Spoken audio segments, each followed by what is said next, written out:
सामने की तरफ देखे जा रहा था। उसके सामने उसके पिता खड़े थे। नहीं पिताजी, मुझे नहीं जाना। मुझे कोई योद्धा नहीं बनना। मैं खून खराबा नहीं करना चाहता। रुद्र के पिता चौंक कर उसकी तरफ देखने लगे। अगर तुम नहीं करोगे तो कोई दूसरा करेगा, और अगर कोई दूसरा करेगा तो तुम अपने घर में नहीं रह पाओगे।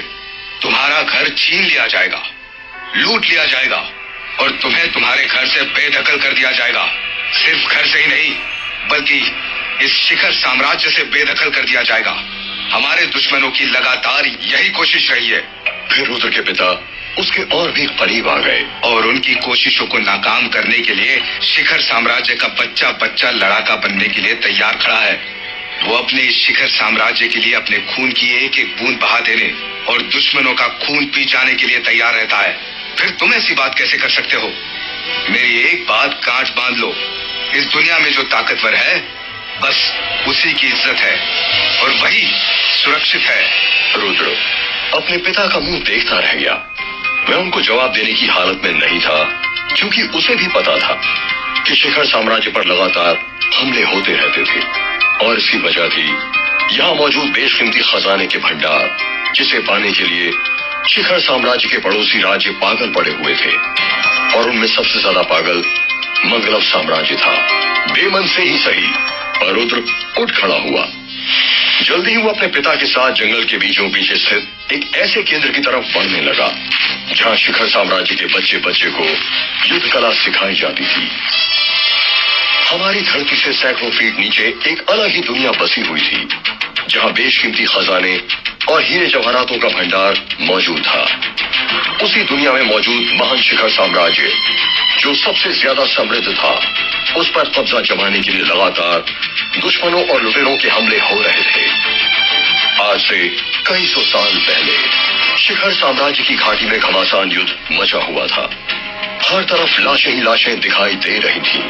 खून से पूरी घाटी लाल हो चुकी थी। हर तरफ कटे हुए सिर और हाथ पैर दिखाई दे रहे थे। उन लाशों के बीचों बीच शिवेंद्र खड़ा था, वही शिवेंद्र जो इस शिखर घाटी का मसीहा बना हुआ था।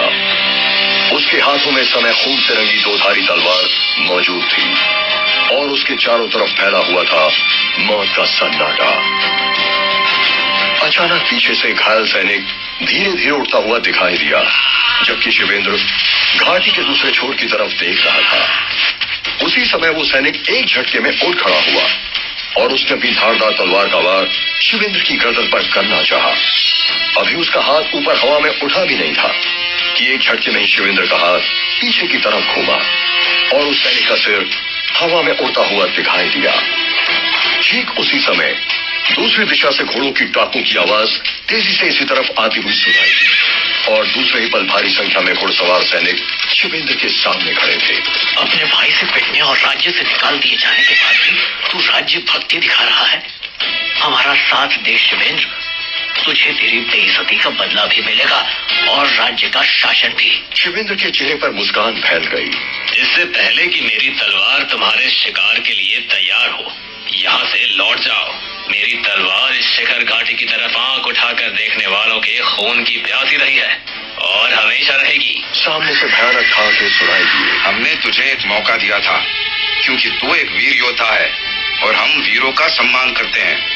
लेकिन ऐसा लगता है तुझे मौत ही प्यारी है, तो ले, तुझे वही मिलेगी। कहने के साथ उस सैनिक ने अपना अजीब सा धनुष निकाल लिया।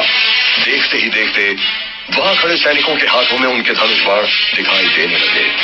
शिवेंद्र अभी भी मुस्कुरा रहा था। अचानक सामने खड़े सैनिक ने एक साधारण सा तीर शिवेंद्र की तरफ छोड़ दिया, लेकिन वो तीर साधारण नहीं था।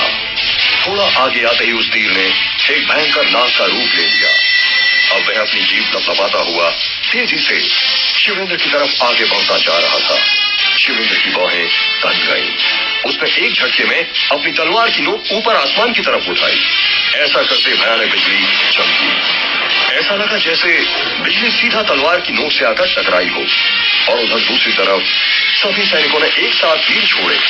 कुछ ही देर में सैकड़ों भयानक नाग शिवेंद्र की तरफ लपकते चले आ रहे थे। शिवेंद्र की आंखों से अंगारे बरसने लगे। उसने अपनी दो धारी तलवार बहुत खतरनाक अंदाज में घुमानी शुरू कर दी।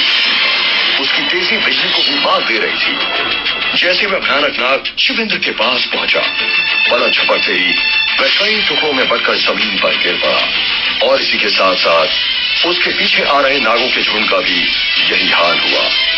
पल भर में ही वहीं चारों तरफ नागों के टुकड़े बिखरे पड़े हुए थे।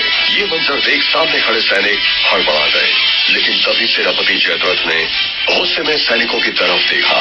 इस पर एक साथ हमला करके इसे खत्म कर डालो। उसके इतना कहते तीरों की भयानक बौछार एक साथ शिवेंद्र पर टूट पड़ी, लेकिन शिवेंद्र की फुर्ती के आगे किसी का कोई बस नहीं चल रहा था। अचानक शिवेंद्र ने एक ऊंची छलांग लगाई। उसी समय आसमान में बादलों की भयानक गर्जना हुई, बिजली चमकी और एक पल में ही शिवेंद्र जयद्रथ की तरफ गिरता दिखाई दिया और दूसरे पल जयद्रथ का सिर धड़ से अलग हो गया। ये नजारा देखकर दुश्मनों के बीच खलबली मच गई। सभी इधर उधर भागने लगे, लेकिन शिवेंद्र भूखे शेर की तरह एक एक को अपना शिकार बनाता जा रहा था। जल्द ही वह एक बार फिर लाशों के बीच अपनी खून से रंगी हुई तलवार के साथ खड़ा हुआ घाटी के दूसरे छोर की तरफ देख रहा था। आखिर कब तक मैं अकेले अपने राज्य की रक्षा करता रहूंगा? अगर आगे चलकर मेरे राज्य में काबिल योद्धाओं की कमी हुई तो मेरा ये शिखर साम्राज्य दुश्मनों के कब्जे में चला जाएगा। मुझे कुछ करना होगा।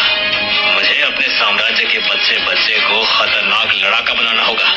और इसी के साथ जंगल के बीचों बीच शिवेंद्र ने एक ऐसे केंद्र की नींव रखी जहां शिखर साम्राज्य के बच्चे बच्चे को मेहनत की भट्टी में तपतपाकर खतरनाक लड़ाका बनाने का काम होने लगा, जो आज भी जारी था।